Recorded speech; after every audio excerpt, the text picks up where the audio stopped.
السلام علیکم۔ Asia 41 news کے ساتھ میں ہوں آپ کی میزبان آمنہ عباس۔ خبر شامل کرتے ہیں سرگودا سے۔ ہمارے بیورو چیف محمد ندیم کے مطابق یونیورسٹی آف سرگودا میں 2 روزہ زرعی نمائش کا انعقاد ہو گیا۔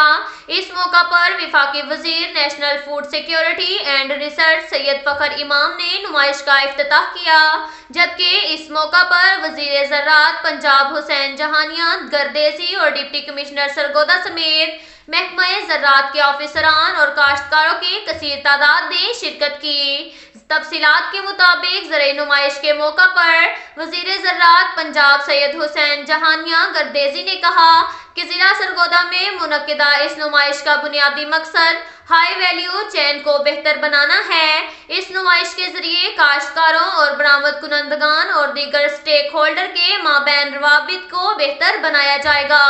اس نمائش کے انعقاد سے قبل منعقدہ 5 نمائشوں کے ذریعے زرعی برآمدات میں $13.5 ملین کا اضافہ ہوا۔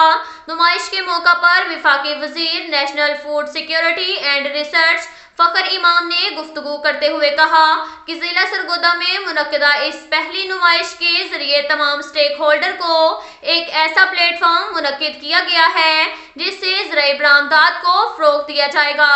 وزیر اعظم پاکستان عمران خان ویژن کے مطابق زرعی برآمدات میں اضافے کے لیے اقدامات کیے جا رہے ہیں۔ اس موقع پر سیکریٹری زراعت پنجاب اسد رحمان گیلانی نے بتایا کہ محکمہ زراعت پنجاب ہائی ویلیوز ایگریکلچر کے فروغ کے لیے 3 ارب 20 کروڑ روپے کی لاگت سے اسٹیبلشمنٹ آف ماڈل فارم منصوبے کے تحت کاشتکاروں کو جدید پیداواری ٹیکنالوجی کے متعلق آگاہی کے ساتھ ضروری تربیت کی فراہمی کر رہا ہے اور زراعت برآمدات میں اضافے کے لیے زرعی نمائشوں کا انعقاد کیا جا رہا ہے۔